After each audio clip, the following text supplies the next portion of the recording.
Netflix Depp v. Heard series is the number one thing on the platform right now. Everybody's watching it, talking about it. And that's why I had to really get out there with 5 huge lies from the Netflix Depp v. Heard documentary for this series. Now, full disclosure, I was featured briefly in this while I was on a Nick Rekieta stream.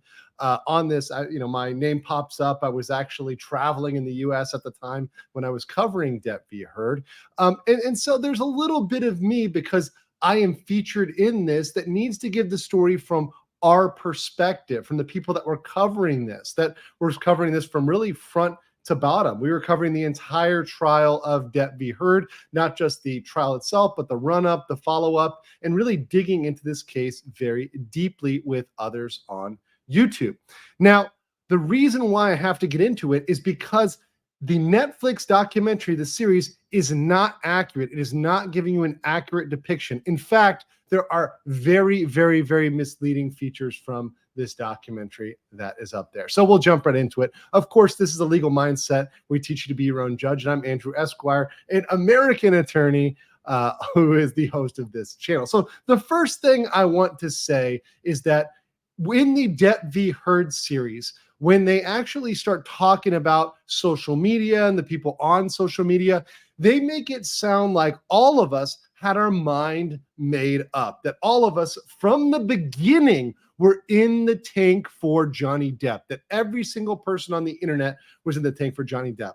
Let's just put this out here. That is categorically false. In fact, particularly at the beginning of the trial, there was a huge contingent that was pro-Amber, and social media and legacy media actually favored them. In the beginning of this trial, they actually disincentivized pro-Johnny tweets, messages, because they were perceived as anti-Me Too, anti the woke agenda, and therefore they were suppressed in the algorithm on multiple platforms, whether it was YouTube, Twitter, wherever else.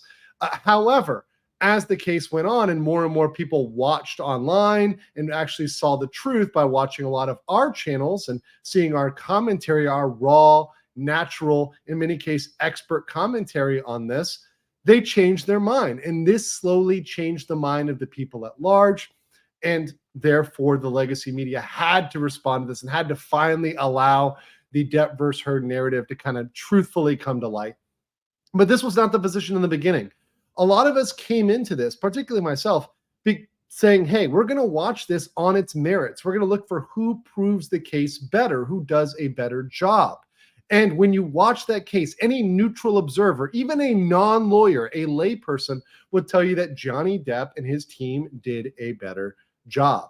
And that actually brings me to my second point, which is the legal teams were not equal. Looking through these episodes, episode 1, 2, and 3 of the Netflix special, they would really lead you to believe that they were both equally represented and their counsel was equally competent and doing an equally good job. No, in fact, there were many errors, both procedural and substantive, and just frankly, in terms of candor, charisma, that were lacking on the Amber Heard side of the aisle. In fact, to many of us observers, it felt like Amber was directing her counsel to do things that they knew weren't in the best interest of Amber or the case.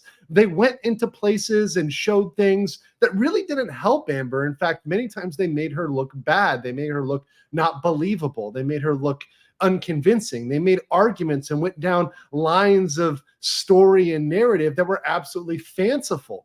And that hurt Amber. And because of that, when you looked at the two teams and you looked at the stories, the Johnny Depp side of the aisle and their legal team put together a cohesive story and kept on pace with that in their presentation. The Amber side was just a hodgepodge. It was just a mess, a dumpster fire of a presentation. And therefore, when you balance that out, yeah, that really wasn't equal. They, in fact, did an objectively bad job. Of course, the legacy media, the mainstream media did not want to talk about that. That was something that they didn't want to touch at all. But to go further, and my third point here is not all social media is created equal. Now, in the Netflix documentary, they try to show both us, many lawyers like Emily D. Baker, Nick Rekieta, DUI guy, myself when I'm on these panels, they put lawyers in the same freeze frame clip reels as people on TikTok, random people on TikTok, who really may just be making a funny video or a meme video. And they also prominently feature Darth News. Now, I'm not knocking Darth News at all, but there's a reason why they feature a guy who's in cosplay, with the unicorns behind him and everything else in the Deadpool outfit, which, by the way, got no problem with cosplay, got no problem with Darth News. But they try to make everybody on social media look silly. The point is they try to equate everybody at the same level and say, okay, you guys are no different than a TikToker or no different than, whoever else, the average Joe out there. There is a substantive difference when you have a panel of 8, 10 lawyers, and many of whom have trial experience, who've been in trials, who've seen defamation trials.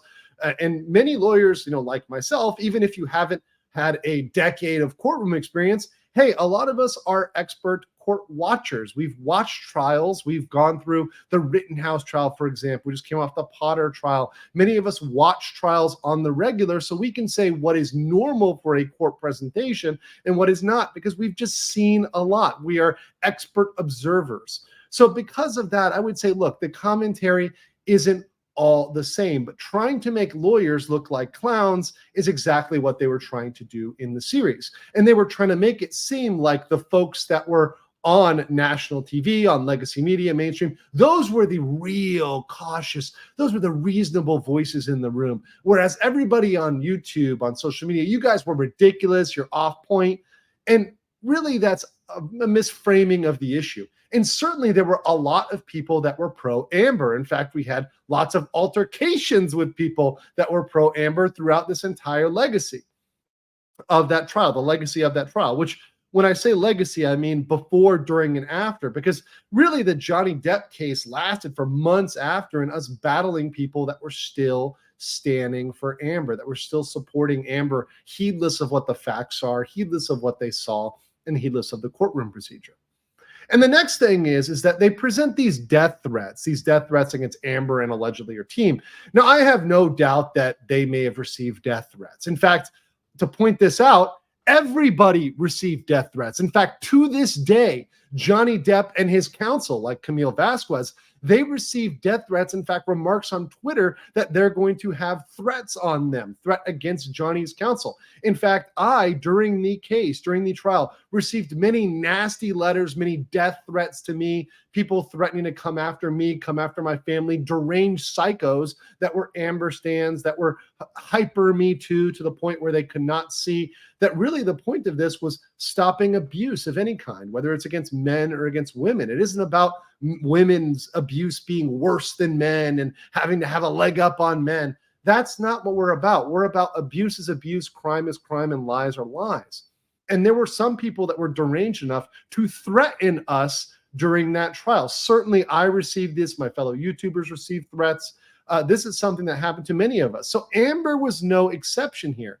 It wasn't like we were driving this. We were receiving this. And many people threatened to dox us, to make our lose our jobs, our houses, our wealth, our fortunes. These people were coming for us during the trial. And I'm not speaking just for myself, for many of the others. That Umbrella guy, good friend of mine, friend of the channel, he had multiple threats, multiple attempts to SWAT him, send the police to his house, try to call Child Protective Services on him. Many of those that were just covering this, just trying to give an honest shake and tell the truth on the internet, yeah, we were targeted. So that's something the series leaves out. It makes it seem like we were the marchers for this.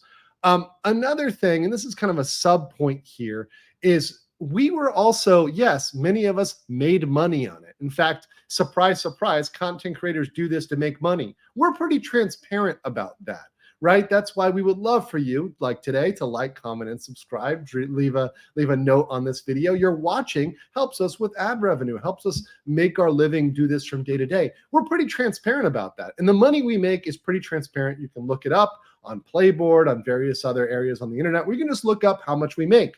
What the people who made the Netflix documentary series do not disclose is how much they made from this documentary series deal.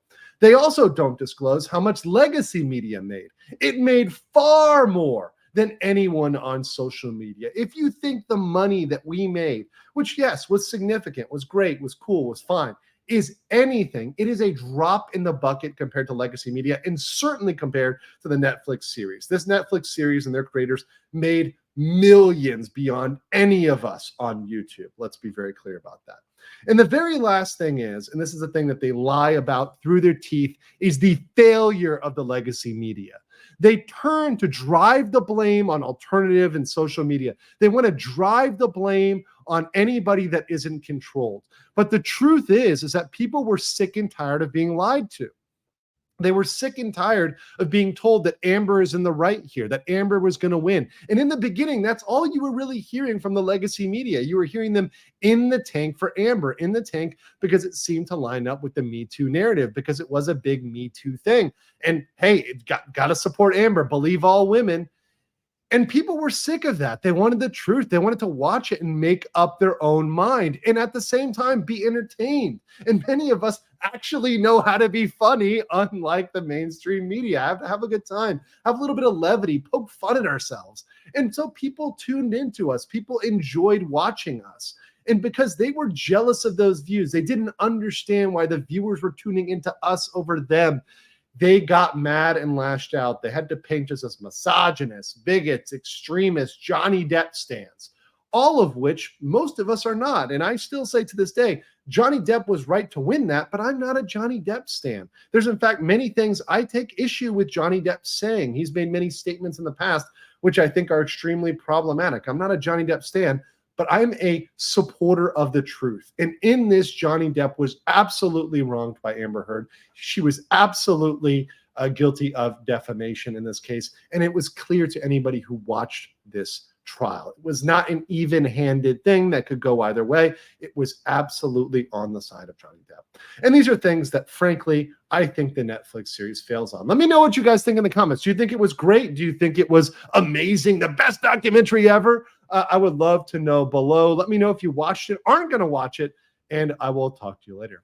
Peace.